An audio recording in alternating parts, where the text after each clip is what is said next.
Nuk është vetëm një përballje mes dy shteteve. Në qendër të stuhisë ndodhet ngushtica e Hormuzit, arteria nga ku kalon një pjesë e madhe e naftës botërore. Çdo kërcënim për mbylljen apo militarizimin e saj ka tronditur një herë tregjet globale, duke rritur çmimet e energjisë dhe frikën për një krizë ekonomike ndërkombëtare. Ndërkohë aleatët perëndimor duken të ndarë për mënyrën se si duhet të përgjigjen, ndërsa opinioni publik amerikan po bëhet gjithnjë më skeptik ndaj një lufte të re të gjatë në lindjen e mesme.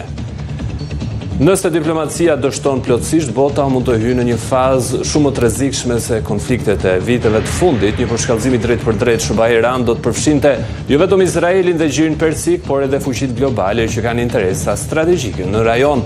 Ajo që sot shihet si një armë pushim në vdekje, nesër mund të kthehet në një krizë me pasoja globale për sigurinë, ekonominë dhe stabilitetin ndërkombëtar. Ndjekim materialin dhe kthehemi sërish në studio. Presidenti amerikan Donald Trump shprehu bindjen se Irani do të ndalojë pasurimin e uraniumit dhe do të braktisë çdo përpjekje për të ndërtuar një armë bërthamore, edhe pse negociatat mes palëve janë të bllokuara.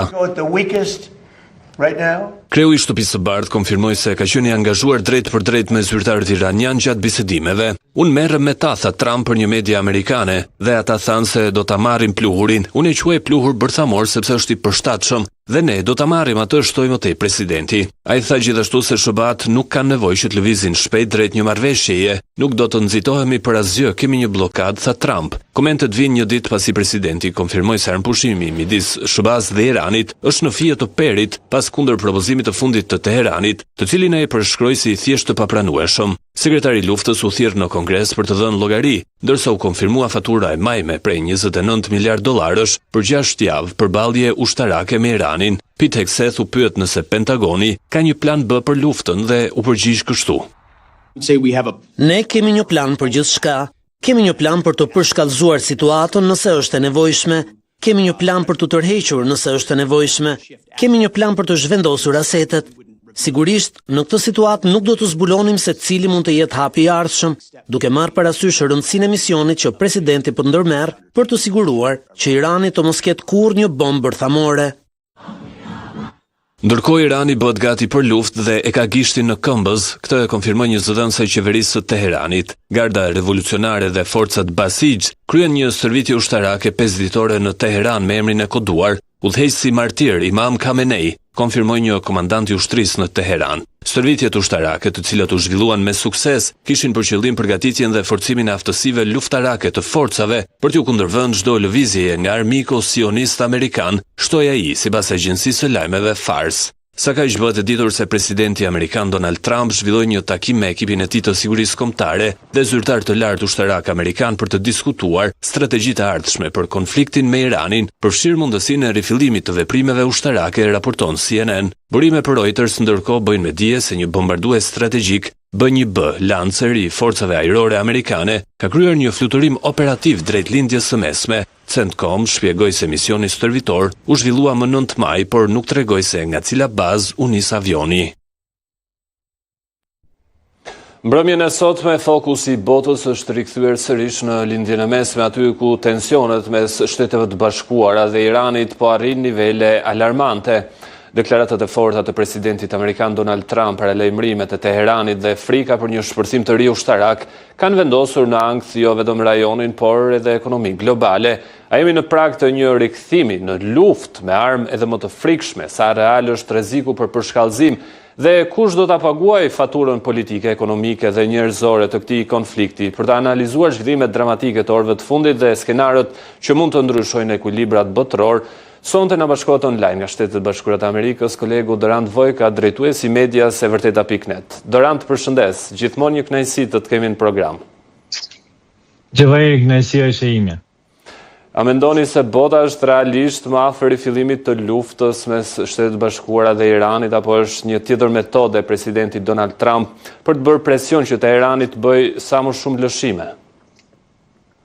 Po, me thënë të vërtetën që Vahir, ne nuk është se si do ka përfunduar ajo lufta ushtarake së paku për sa i përket asaj që shfaqet në kamerat në ekranet e televizionit, po lufta vazhdon, është gati një luftë e ftohtë midis Shtetit Bashkuar të Amerikës dhe Iranit, sepse Irani ka bllokuar ngushticën e Hormuzit. Irani tani më po kërcënon edhe, unë kam shkruar tek e vërteta piknet dhe faleminderit që e përmendë Xhevair, kam shkruar edhe një artikull disa muaj përpara kur flas dhe mbi kablot në New York të cilat kalojnë në ngushticën e Hormuzit, kablot të cilat Irani tani thotë që do t'i marrë në kontrollin tim dhe çdo informacion që kalon nëpër këto kabla, pra çdo përdorim i këtyre kablove do të ketë një pagesë, do të paguaj haraqin, siç i themin në Shqip, për sa i përket kalimit të tyre në ngushticën e Hormuzit. Problemi me këto është se këto kabla janë kabla vendimtare, janë kablo kryesor të informacionit i cili kalon nga Europa, apo që vjen dhe nga Shtetet e Bashkuara të Amerikës dhe kalon për në lindjen e mesme dhe pastaj shpërndahet për në Azi. Dhe në lindjen e mesme nuk duhet harruar se janë data center, pra qendrat e datave kompjuterike nga më të mëdha në botë dhe gati kryesore në botë, dhe prandaj këto kablo janë shumë të rëndësishme. E them këtë shembull Xhevo sepse dhe nga ana tjetër Shtetet e Bashkuara të Amerikës vazhdojnë bllokadën e tyre ndaj Iranit, pra në ngushticën e Hormuzit, sepse në pjesën e parë të ngushticës së Hormuzit Irani ka bërë bllokadë nga çdo anije, po në pjesën paradaljes në oqean ka bërë Shtetet e Bashkuara të Amerikës bllokadë për çdo anije që del nga Irani. Pra palët vazhdojnë dhe i thash të shumë sepse palët vazhdojnë, lufta vazhdon, palët vazhdojnë të shkatarojnë ekonomikisht njëri tjetrin, pra nuk është më një luftë me armë drejt për drejt, edhe pse kemi pasur shkëndija të luftës me armë, si ajo e përpara disa ditëve, por lufta vazhdon, është kthyer nga një luftë me armë në një luftë të ftohtë, luftë e cila kërkon, po mundohet të shikoj se kush do mbesi i fundit në këmbë, apo kush do ta thyejë njëri tjetrin përpara se ekonomia e njëjtë vend apo tjetrit vend të shkatërrohet. Qartë, por ndërkohë Donald Trump përpara se të nisej për në Kinë faktikisht publikoi në rrjetet sociale disa imazhe duke sinjalizuar rifillimin e sulmeve kundër Teheranit. Megjithatë, më pas deklaroi që nuk do të pranojë asnjëherë që Irani të ketë një armë bërthamore dhe gjithashtu pohoi se Irani po shkon drejt pranimit të këtij fakti dhe mund të dorëzojë edhe uraniumin e pasuruar, por a mund të merren vendime lidhur me luftën kur zoti Trump të jetë në territorin e një shteti tjetër?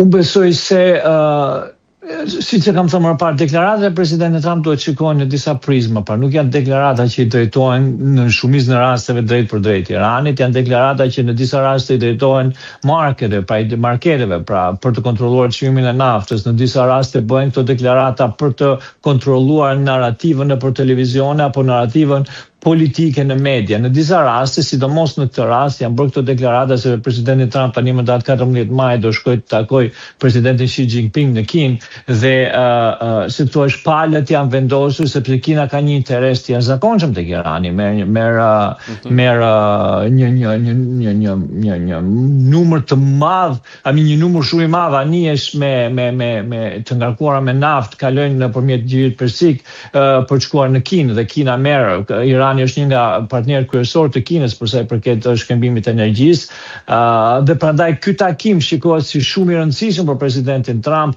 shumë i rëndësishëm për presidentin Xi Jinping, dhe këto deklarata si thua vendosin presidentin Trump në një llogore e cila mund të përdoret më pas në deklaratat, në marrëveshjet që ai mund të arrijë me presidentin Xi Jinping. Për sa i përket mendoj unë rikthimit të luftës, unë thash, palët janë në luftë, unë nuk besoj se do të kemi paqe së shpejti, sepse palët të cilat janë të angazhuara në këtë konflikt akoma nuk janë gati për paqe.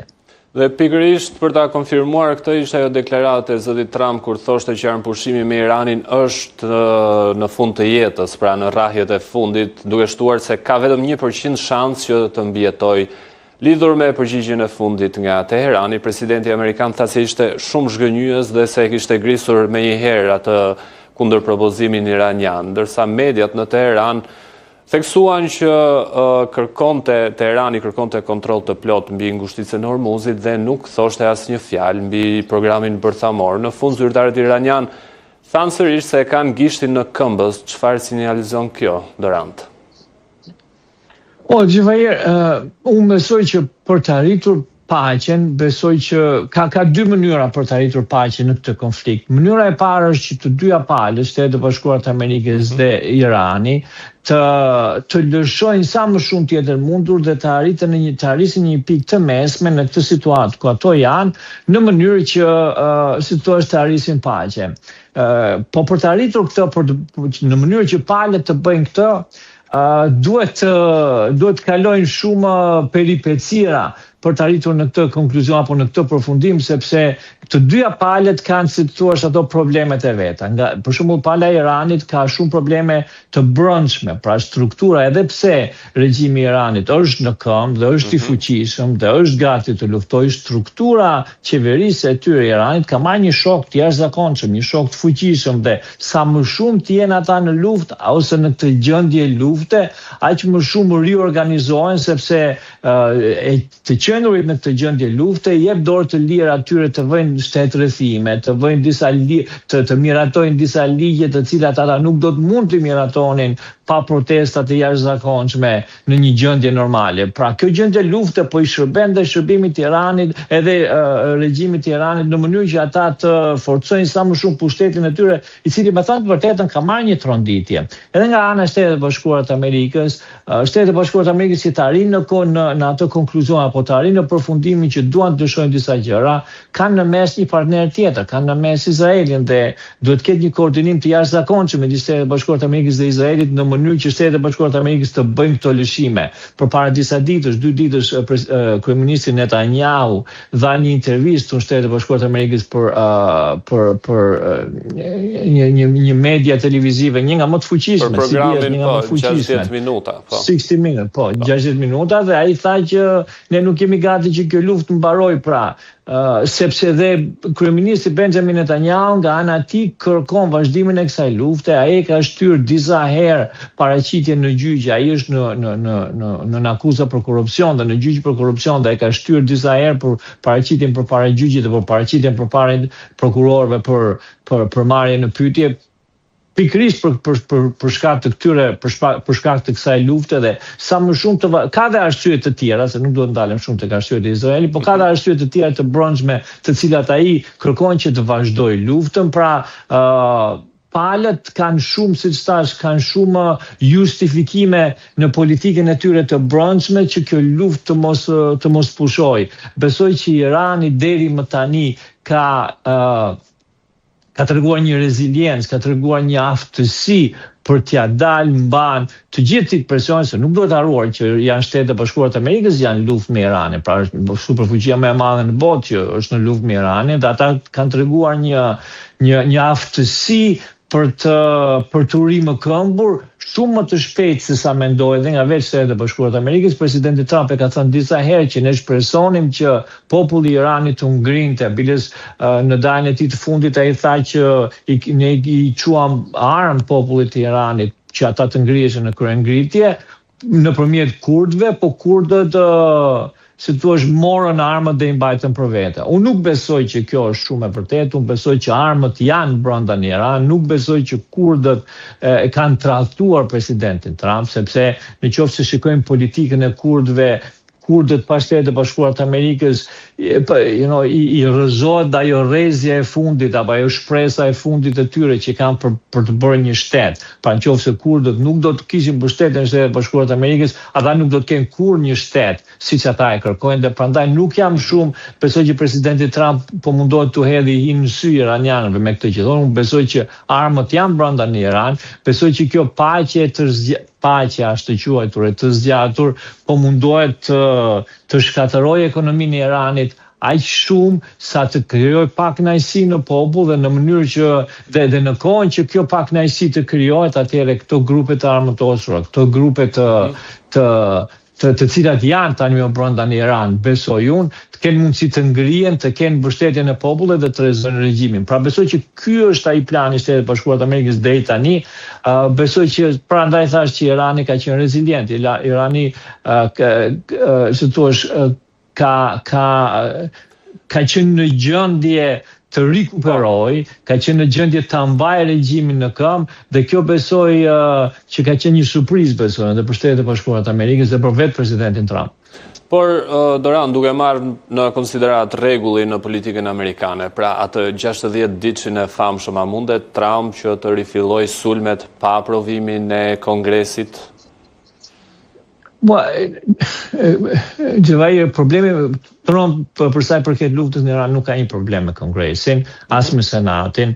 Ai mund të marrë miratimin e kësaj edhe në qoftë se përfundon, mund të marrë miratimin e Kongresit dhe të Senatit pa problem, sepse lufta me Iranin nuk duhet harruar që shumica e Kongresit Amerikan, shumica e Senatit Amerikan janë të influencuar nga lobi izraelit, lobi hebrejk në Shtetet e Bashkuara të Amerikës dhe unë nuk besoj, siç kanë votuar më parë për të dhënë presidentit fuqi për të bërë luftë me çdo vend tjetër, do t'ja japin përsëri. Pra nuk besoj që ai është problemi që e mban Shtetet e Bashkuara të Amerikës. Problemi që ka Shtetet e Bashkuara të Amerikës është kundërpërgjigjja e Iranit.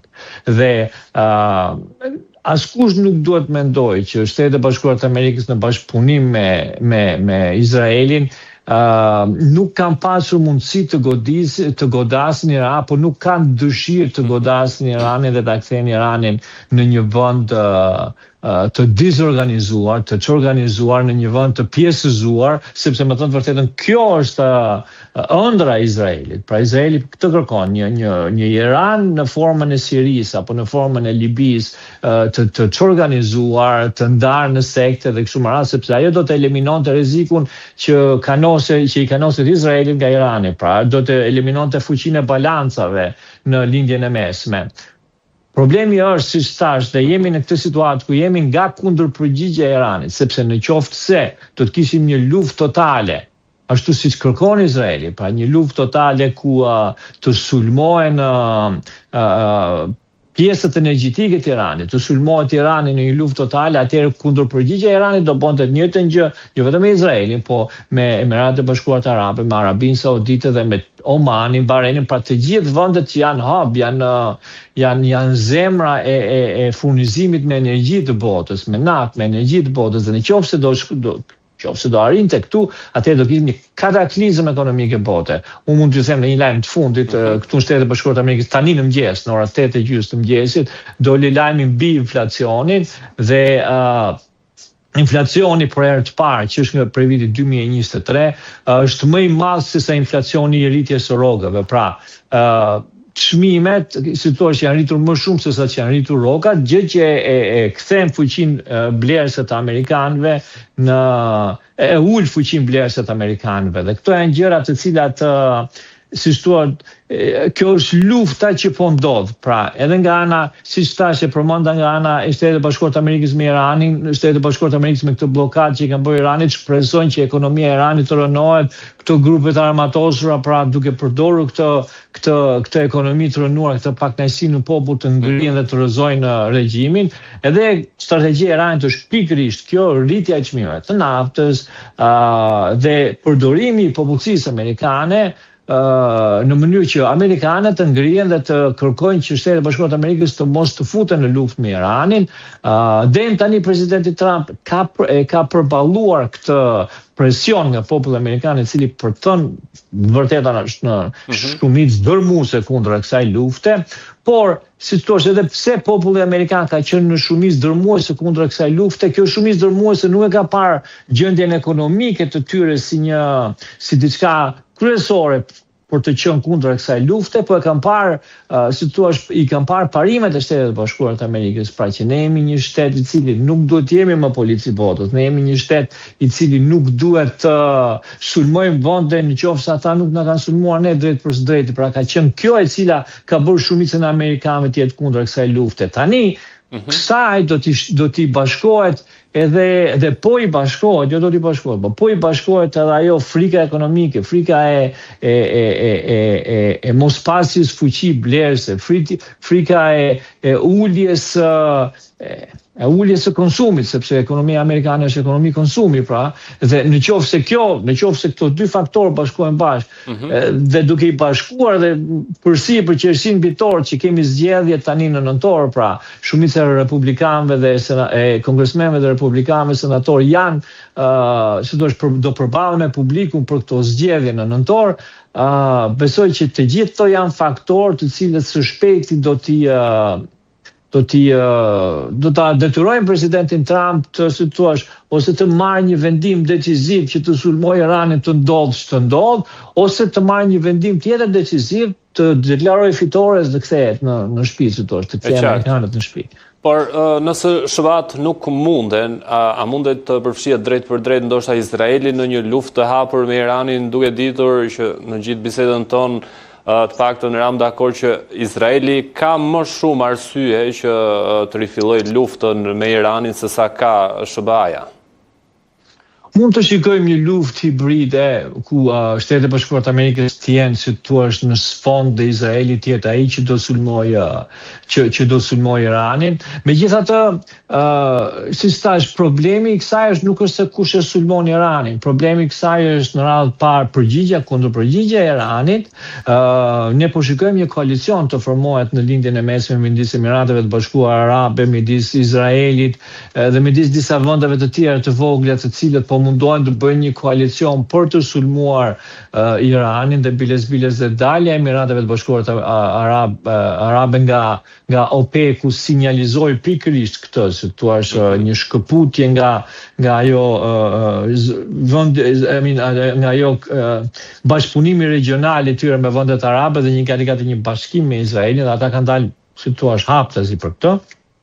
Dhe në qoftë se kjo ndodh, atëherë Irani do të kundërpërgjigjet dhe siç thash, problemi me koalicionin Amerikë-Izrael dhe kushdo tjetër, Emiratet e Bashkuara Arabe, Arabisë dhe kushdo tjetër që është pas këtij koalicioni, problemi me ta është që nuk është sulmi ndaj Iranit, nuk është dëshira kundra një sulmi ndaj Iranit, sepse kjo mund ndodhi, të gjithë palët e kanë këtë. Problemi me ta është kundërpërgjigja e Iranit dhe çdo të sjellë kjo kundërpërgjigje në tregjet botërore. Dhe unë besoj që gabimi që u bë ishte, si thua, nga ana në qoftë se do të mendojmë që ishte një anë strategjike e Shtetit Bashkuar të Amerikës dhe Izraelit që të sulmonin Iranin dhe të rrëzonin regjimin, pra të bënin një all-out war, një luftë. Besoj që gabimi që u bë është që u lejua lufta të vazhdonte kaq shumë dhe të përdoreshin rezervat botërore të naftës për këtë kohë kaq të gjatë sa që janë përdorur. Ç'dua të them me këtë? Tani ne shikojmë të çmimet të naftës në treg. Tani ne shikojmë, si thua, çmimet e naftës janë ngritur, por nuk pasqyrojnë realitetin, nuk pasqyrojnë realitetin e luftës, nuk pasqyrojnë realitetin e puzeve të naftës në lindjen e mesme, pra. Nuk pasqyrojnë infrastrukturën energjetike jo vetëm të nxjerrjes së naftës, por edhe të transportit të naftës në përgjithë vendet të cilat ato blejnë. Dhe kjo ka ardhur nga përdorimi i rezervave të naftës, të cilat janë, si thua, gjithë bota po përdor rezervat e naftës në mënyrë për ta mbajtur çmimin e naftës në kontroll. Po këto rezerva po depletohen, këto rezerva po arrin sipas të gjithë, sipas JP Morgan, sipas bankave më të mëdha të botës, data rreth e përqark 15 majit, kam thënë, është një datë shumë e rëndësishme për sa i përket rezervave të naftës. Thonë që JP Morgan thotë që 15 maj është një datë e rëndësishme për sa i përket reflektimit ose pasqyrimit të çmimit në fillim të qershorit. Thuhet që nga 15 maj deri në fillim të qershorit është data ku pasqyrimi i çmimit do jetë, se thua, gati 100%, pra që do reflektohet çmimi 100% total i asaj që ndodh në terren, dhe kjo është e frikshme sepse çmimi tani, nëse dikush do të blejë një fuqi nafte tani, fuqi nafte që ta sjell në vend vet, ajo kushton mbi $140 tani në këtë moment që flasim neve. Pavarësisht se në treg çmimi i naftës është shumë i ulët, po ajo nuk reflekton siç thash çmimi normal, sepse këto janë manipulime që bëhen. Por në qoftë se, si thash, ky çmim do reflektojë çmimin e vërtetë të naftës, atëherë sot kësaj dite ne do të kishim një çmim të naftës për $140 që do ta çonte çmimin e naftës, çmimin e naftës të cilën apo benzinës të cilën paguajnë njerëzit, do të arrisë shumë më tepër se sa që është tani. Por, si thash, kjo nuk është e frikshme është ajo që mund të ndodhë në shtator, nëse çdo gjë vazhdon, sepse në shtator rezervat e gjithë botës Pra, duhet pasur parasysh që tani bota ka 2 miliard, po funksionon me 10 milion fuqi minus në ditë. Çdo ditë që funksionon Ekspertët Dorant kanë theksuar vazhdimisht që edhe në rast se stopon lufta tani dhe rikthehet disi normaliteti në ngushticën e Hormuzit, do duhet të paktën 1 vit që të rikthehet ai qarkullimi normal dhe çmimi normal i para luftës në Iran. Megjithatë, lidhur me këtë, por edhe me konfliktin, çfarë roli po luajnë aktualisht Rusia dhe Kina në këtë krizë? Janë spektator apo aktor të fshetë? Kina ka dalë haptazi, që është aktor i hapur në këtë luftë, sepse Irani po përdor sistemin satelitor kinez, Irani po përdor sistemin GPS kinez për të drejtuar raketat e tyre. Pra, Kina është pjesëtare hapur në këtë luftë, dhe kjo tani më dihet. Për sa i përket Rusisë, Rusia është pjesëtare, sepse duhet pasur parasysh që një çmim i lartë i naftës favorizon Putinin. Ekonomia ruse gjatë kohës së luftës në Ukrainë ka marrë shumë humbje, sepse ka qenë në një blokazh total, në një blokadë totale nga Bashkimi Evropian dhe nga vendet e tjera përsa i përket shitjes së naftës, dhe një fuqi nafte për $100 se cila po shitet tani nga Rusia apo më tepër, sjell më shumë para në xhepin e Putinit apo në xhepin e Rusisë, mund të themu, se sa një fuqi nafte kur shitet $60 se ishte para luftës. Pra, imagjino që fitimi është gati 2 fish i shitjes një fuqie të naftës. Sigurisht që Rusia kërkon dhe shikon këtë luftë si favorizuese ndaj saj dhe po e ndihmon Iranin në mënyra indirekte. Ka pasur disa raportime ku tregojnë që rusët kanë trajnuar iranian për sistemet mbrojtëse raketore të tyre, sepse iranianët kanë marrë sisteme mbrojtëse raketore ruse, apo kanë dhe sisteme mbrojtëse raketore të veta, po i kanë futur sistemi GPS apo sistem drejtues rus, i cili si thua funksionon shumë mirë me sistemin e GPS-it kinez, pra i ka modifikuar armët e tyre, pra ka pasur dhe ka një bashkëpunim midis Rusisë dhe Iranit. Sigurisht që dhe Rusia nga ana tjetër kërkojnë që Shtetet e Bashkuara të Amerikës të jenë të angazhuar në këtë luftë. Kërkojnë që Europa të jetë e angazhuar në mënyrë indirekte në këtë luftë, sepse Europa po vuan shumë nga kriza energjetike, sepse në radhë parë duke qenë se Shtetet e Bashkuara të Amerikës janë të angazhuara në këtë luftë, kanë hequr vëmendjen e tyre nga Ukraina, përsa i përket Shtetet e Bashkuara të Amerikës, dhe ndërsa Europa është angazhuar në këtë luftë duke vuajtur pasoja ekonomike, ata nuk do të kenë shumë para, ose nuk do të kenë mbështetjen e popullit të tyre për të dërguar para në Ukrainë. Dhe kjo, siç thua, e bën përballjen midis Rusisë dhe Ukrainës, e kalon atë, si thua, favorin shumë më tepër nga ana e Rusisë se nga ana e Ukrainës. Pra të gjithë këto palë janë të angazhuara, dhe diçka të fundit përsa i përket naftës, siç thash, në shtator, pritet që në shtator nivelet e naftës të jenë aq të ulura sa edhe mekanizmat të cilat i tërheqin dhe i transportojnë këto nivelen e këto fuqi nafte nuk do të kenë më interes të funksionojnë, dhe ajo do jetë pika kolapse e ekonomisë globale. Pra, si shtuhet nga këto banka të mëdha, shtatori shikohet si koha që ekonomia globale mund të fillojë një kolaps të jashtëzakonshëm. Pra, koha nuk është në favor të presidentit Trump, koha nuk është në favor të Izraelit, koha nuk është në favor të aleatëve të cilët kërkojnë rrezimin e Iranit. E qartë, dhe në fund, sa i përket edhe vizitës shumë pritur të presidentit Donald Trump në Kinë, të cilën e shtyu një herë dhe tashmë është konfirmuar që po udhëton drejt Kinës dhe do takohet atje me presidentin kinez Xi Jinping. Ndoshta presim ndonjë surprizë në kthim të kësaj vizite, ndoshta Irani dhe Amerika mund ta avullosin marrëveshjen e paqes dhe zëri Trump përveç atyre fitoreve që mund të marrë ose mund të bëjë lëshime në Kinë gjatë kthimit, mund të bëjë një ndalesë në Pakistan për të hedhur firmën e shumë pritur. Besoj që kemi një përpjekje nga ana e Kinës dhe përpjekje nga ana e Pakistanit që të përfundohet, që të finalizohet kjo marrëveshje paqe. Kemi parë disa përpjekje dhe e them këtë sepse kemi parë disa përpjekje këto ditë të fundit për ta njollëzuar apo për ta demonizuar Pakistanin. Ka dalë një raport këto dje dhe pardje ku thuhet se gjatë kohës paqes Irani ka çuar shumicën e avionëve të tyre luftarak ose për ato që bëjnë reconnaissance, për ato që mbrojtojnë terrenin, i ka çuar në Pakistan dhe Pakistani po ja mbron. Ky lajm doli para 2-3 ditësh dhe si thua doli, po nuk u amplifikuar shumë dhe po amplifikohet shumë më tepër tani. Dhe kjo më bën mua të mendoj nga ato sorset që e kanë nisur, nga ato burimet që e kanë nxjerrë këtë lajm, nga ato burimet se cilat po e përdorin këtë lajm, kjo më bën mua të mendoj që ka disa forca të cilët e shikojnë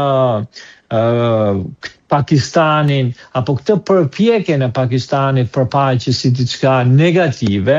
Dhe po mundohen ta minojnë këtë dhe prandaj si thash jam dakord me ty kur thua që mund ketë diçka sepse në qoftë se shikojmë këto përpjekje atëherë kuptojmë që ka lëvizje për paqe nga ana e Pakistanit, ka lëvizje për paqe nga ana e Kinës, sepse po shikojmë forca të cilat po mundohen ta minojnë të lëvizjen në mënyrë të tërthorë, si thua, duke quar gati Shtetet e Bashkuara të Amerikës dhe Pakistanin gati në një përplasje ku e tregojnë Pakistanin se u ka mbajtur anën e Iranit.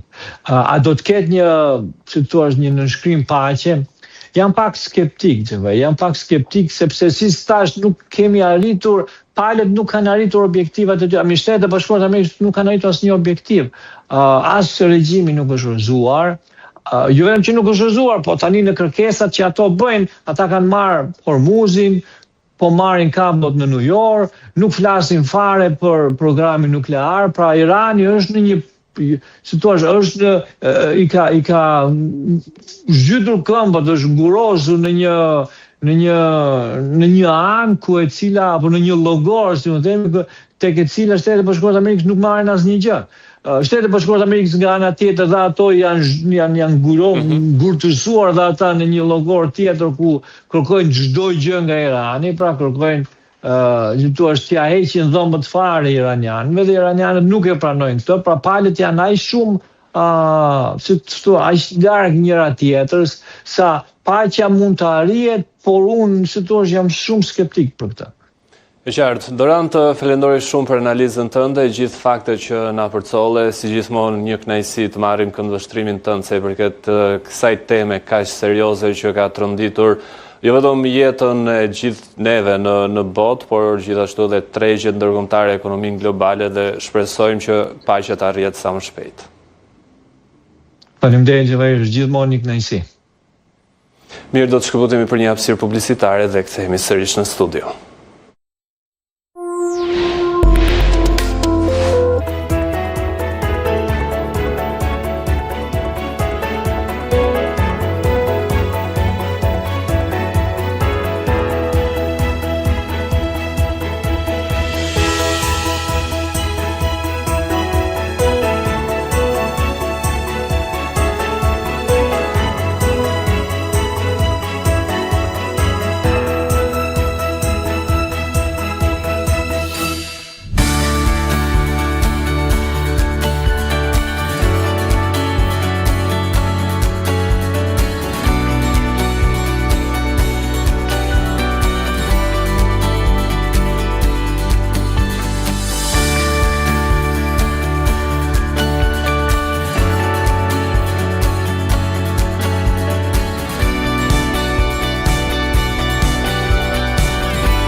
Rikthehemi sërish në programin Rreth e Qark. Partitë opozitare akuzuan sërish lëvizjen vetëvendosje se nuk pati qëllim që të zgjidhte presidentin, por e shfrytëzoi kohën për të u përgatitur për zgjedhje të reja.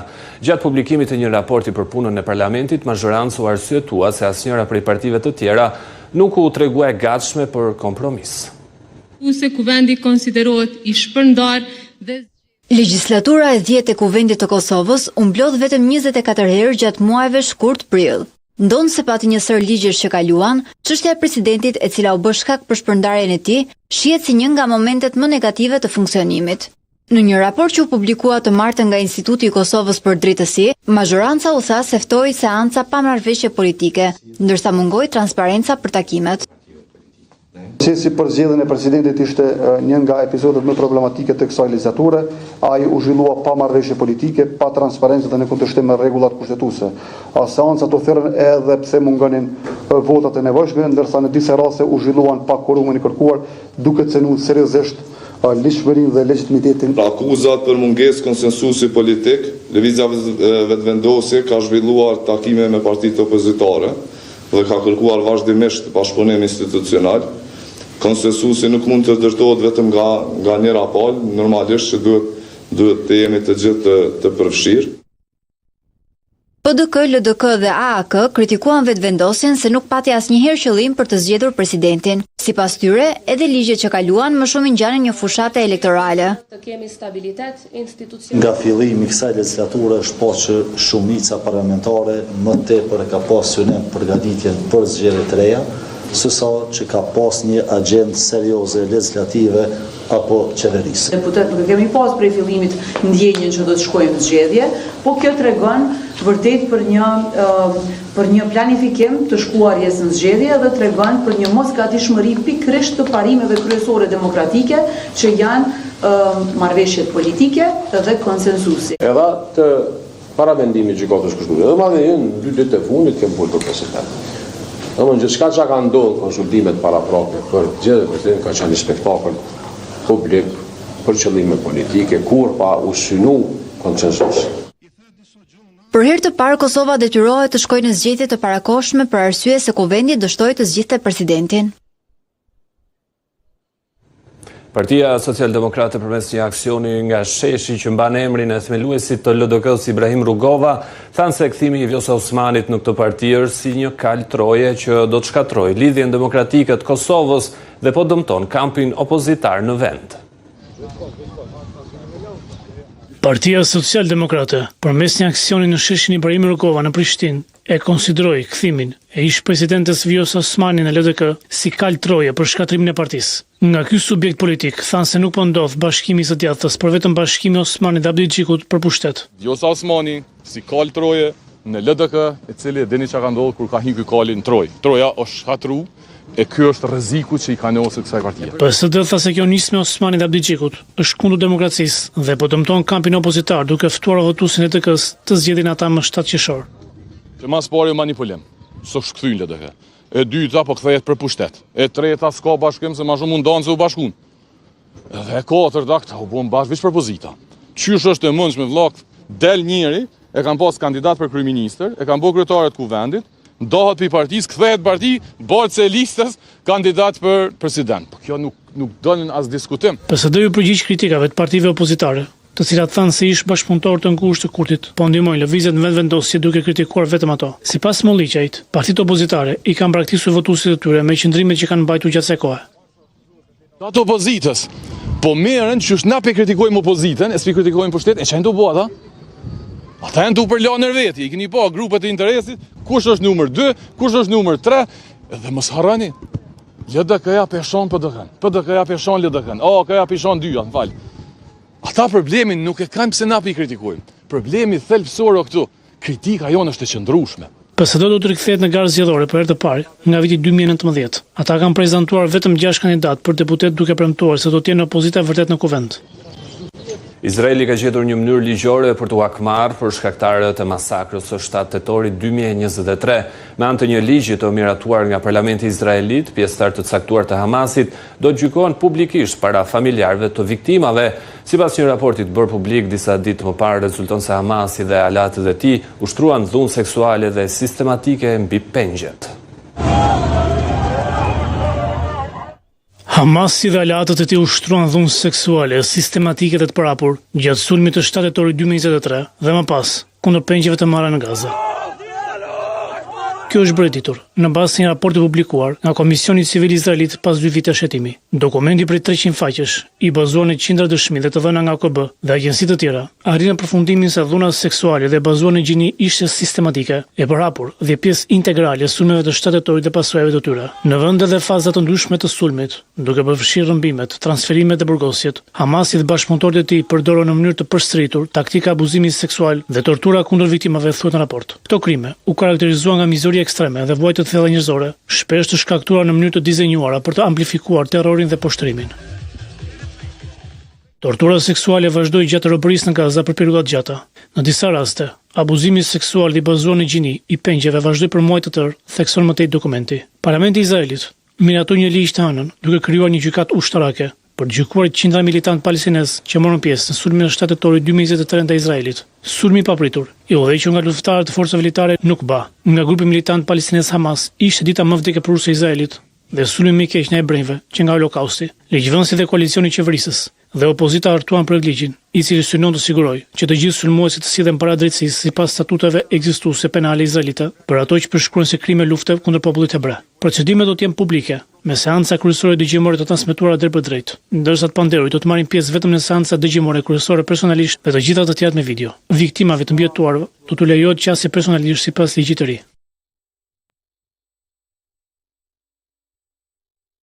Ukraina ka raportuar një val të re sulmesh nga dronët rusë me njerë pas përfundimit të armëpushimit. Shpërthimi janë raportuar në disa rajone përfshirë Kievin dhe Harkivin. Shkalla e dëmit është ende e paqartë, por presidenti i Ukrainas bën thirrje nga vendi që të përgatitet për sulme të reja. Vetëm disa orë pas përfundimit të armëpushimit të përkohshëm, Rusia ka nisur një tjetër sulm masiv në Ukrainës, sipas raportimeve nga Kievi. Forcat terrore e Ukrainës raportojnë sulme gjatë natës me dronë të shumta në kryeqytetin Kiev dhe qytete të tjera duke përfshirë Zaporizhzhan, Dnipron, Harkivin dhe Kherson. Rajoni i Sumit në veri dhe rajoni i Mikolaiv në jug u prekën gjithashtu. Armëpushimi i cili kishte qenë në fuqi që nga shtuna skadoi gjatë natës së hënës. Administratori ushtarak i Kievit, Timur Tkachenko, shkoi në Telegram se mbetjet e një droni kishte rënë mbi çatinë ndërtese 20 katëshe në kryeqytet. Nuk kishte informacione të menjëhershme në lidhje me të lënduar ose shkallën e dëmeve.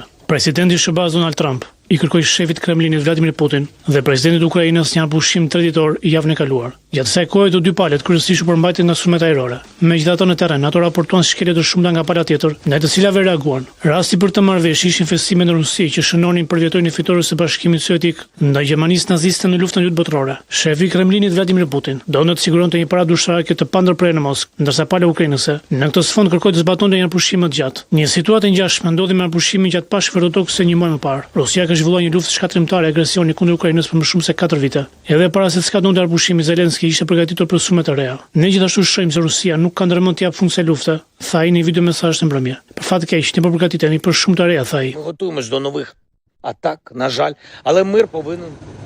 Gerhard Schröder me qëndrimin e tij për Moskës do të ishte praktikisht kandidati perfekt për Vladimir Putinin si negociator për t'i dhënë fund luftës në Ukrainë. Por ai shikohet si i papranueshëm për negociator me Rusinë në Europë nga vetë liderët dhe ekspertët evropian. Ka disa personalitete të forta që do të ishin më të përshtatshëm për të ndërmjetësuar përfundimin e luftës në Ukrainë, thon ata.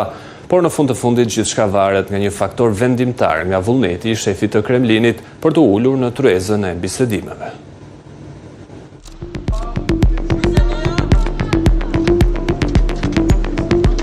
Në biografinë autorizuar të ish kancelari gjerman Gerhard Schröder, presidenti Putin zë më shumë faqe se sa 3 gratë e para të Schröderit së bashku. Të dy politikanët, të cilët ishin ngritur nga rrethana modeste në postin më të lartë nëpërmjet një përzgjedhje mizorie dhe force elementare vullneti, u bën pothuajse aq të afërt sa mund të jenë një çift udhëheqësh botëror. Ata ndan festa ditëlindje, një xhiro për Krishtlindjen për Moskë dhe birra në një sauna prej druri që u ndes ndërsa ata qëndronin rrotull. Kur Schröder dhe gruaja e tij e katër donin të birësonin fëmijë, Putin u siguroi atyre një djalë dhe një vajzë nga Shën Petersburgu, qyteti i tij i lindjes. Kur Putin donte intubacion në New York për të transportuar gazin rus direkt në Gjermani, Schröder mezi priste ta pranonte në një nga veprimet e tij të fundit si kancelar. Në këmbim, ai e ka kaluar pjesë më të madhe të pensionit të tij të shkëlqyer në pagat e shtetit rus. Ky është njeriu që Putin e ka emëruar si ndërmjetësin e tij të preferuar evropian për bisedimet me Ukrainën. Presidenti rus tha në fundjavë, pas një parade ushtarake jashtëzakonisht të përmbajtur në përkujtim të disfatës së Gjermanisë naziste, se nëse evropianët donin të përfshihen negociata, ai do ta pranonte me kënaqësi Gerhard Schröder. Reagimi në pjesën të madhe të elitës së Berlinit dhe Brukselit ka qenë një rrotullim kolektiv i syve. Zyrtarët gjerman kanë tendencë të shojnë ofertën të rreme, si të fundit në një linjë të gjatë iniciativash cinike tallje nga Kremlini. Kaja Kallas, kreu shërbimit diplomatik të Bashkimit Evropian, tha se historia e Schröder si një lobist i nivelit të lartë për kompaninë shtetërore ruse nënkuptonte se nuk kishte asnjë mënyrë që ai të ishte ndërmjetës i ndershëm. Oleg Simakiev, ambasadori i Ukrainës në Gjermani, e hodhi poshtë përpozimin. Kushdo që ka përfaqësuar interesat ruse në Gjermani për vite me radhë nuk ka as legitimitetin moral dhe as politik për të vepruar si ndërmjetës sot, i tha i revistës Der Spiegel. Nuk kemi nevojë për ndërmjetës, kemi nevojë për alat, thaj. Një zyrtar i lartë i politikës jashtme në Schröder tha se ish udhëheqësi gjerman ishte kompromentuar në mënyrë të pakthyeshme nga lidhja e tij me Putinin. Ai gjithmonë ka pasur një paragjykim 100% për rus dhe pro Putin. Ai është një mik i ngushtë personal dhe jashtëzakonisht besnik i Putinit dhe personalisht i detyrohet atij sepse Putin e ndihmoi në adoptimin e një fëmie nga Rusia. Schröder nuk e kritikoi kur publikisht Putinin dhe të gjithë luftrat apo vrasjet e tij, theksoi ai. Vurimet për Reuters thonë se rikthimi i Schröder ishte i dënuar të dështonte dhe ishte përmendur nga Putini vetëm për të futur një pyk në politikën gjermane. Ata sugjeruan se qëllimi themelor ishte thellimi i përçarjes midis fraksioneve pro-ukrainase në Bundestag dhe elementeve pacifist ose të hapur pro-rus, duke përfshirë partinë ekstreme të djathtë Alternativa për Gjermaninë dhe pjesë të Partisë Social-Demokrate, ish partia Schröder dhe i partneri i vogël në koalicionin qeverisës. Ka zero shanse duke pasur parasysh argjimet e forta negative në Gjermani dhe me gjerë në Evropë, than burimet për Reuters. Motivimi i Putinit është ndoshta të përçajë Gjermaninë, pjesës së SPD-s, të majtës ekstreme dhe ndoshta AFD-s mund të jenë të hapura ndaj kësaj. Kjo është e rrezikshme, veçanërisht duke pasur parasysh kritikat në rritje ndaj qeverisë son dhe trashëgiminë e qëndrueshme të lëvizjes për paqe dhe politikave të paqësimit në Gjermani, than ata. Shumë gjermanë konsiderojnë idenë e Schröderit si ndërmjetës i ndershëm midis Moskës dhe Kievit, po ai që sharake, sa e konsideruan herën e fundit që ai pati një shans për të zgjidhur konfliktin në mars të vitit 2022. Udhëtimi i Schröder në Moskë, vetëm pak javë pas fillimit të pushtimit në shkallë plot, ishte i kot. Trashëgimia e tij vetme që regjistoi ishte një fotografi shumë e tallur në Instagram e gruas së Schröder, duke u lutur për paqe, me një shprehje devotshmërie të vendosur në mënyrë komike, në një dhomë hoteli me pamje nga sheshi kuq. Një meme gjermani që po bën xhiron këtë herë parodizon një skenë të famshme nga Downfall, një film që flet për ditët e fundit të regjimit nazist në vitin 1945. Në të Hitleri propozojnë që aleatët të dërgojnë fashistin britanik Oswald Mosley dhe diktatorin kukull norvegjez Vidkun Quisling për të negociuar në emër të tyre. Megjithatë, ka pjesë së BD-s që e marrin seriozisht propozimin. Edhe pse ndikimi i Schröder mbi parti nuk është as pak aq i fortë sa dikur, disa nga politikanët e saj të shquar dëshirojnë ai shumë në fund të luftës, saqë nuk janë kujdesshëm për numrin e ukrainasëve që duhet braktisin.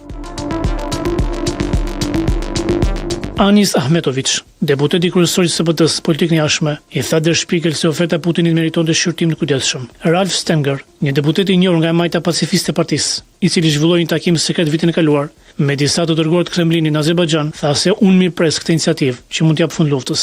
Nëse kjo mund të funksionojë përmes dikujt si Schröder, do të ishte neglizhencë ta përjashtonim, thaj. Jan Techau, një zyrtar i Ministrisë së Mbrojtjes, i cili tani është drejtor për Eurasia Group, një konsulencë politike, tha se Putin e kishte kuptuar se ekzistonte një komitet i vogël, po i rëndësishëm Gjermani që do të ishte i gatshëm të pranonte paqen me kushte ruse ose me çdo kusht në vërtet, thaj. Techau tha se Putin e kishte bërë qëllimisht ofertën e tij, ndërsa ndikimi amerikan mbi Ukrainën po zbëhej dhe Gjermania e Evropa po fillonin të luajnë një rol më vendimtar në luftë. Dhe pikërisht në një kohë kur rusët po vuanin nga shumë përmbysje ushtarake dhe sulme ukrainase në vend. Maria Frank, drejtoresha e programit rusisë në qendrën e vendimit të Centrum Liberale Modern të Berlinit, tha se fjalët e Putinit kishin për qëllim jo vetëm të ndanin opinionin publik në Gjermani, por edhe të siguronin publikun e tij se ishte i gatshëm të kërkonte paqe megjithëse në kushtet e Moskës. С нашей стороны Qeveria gjermane reagoi shumë shpejt dhe qartë për të minimizuar manovrën e Putinit, por gatishmëria e disa politikanëve të SPD-s për të thënë se duhet ta shqyrtojmë seriozisht propozimin, tregon se ky mashtrim i kuq po jep efekt. Ne duhet të shpresojmë që diskutimi publik do të kalojë me shpejtësi nga pyetja se kush është ndërmjetësi evropian në pyetjen se çfarë lëshimesh është gati të bëjë Putini. Tani për tani nuk është e mundur të dallohet asnjë. Ishte gjithçka e përgatitur për programin Rreth e Qark dhe për sonte. Ju falenderoj për vëmendjen tuaj. Bashkë natën e mirë.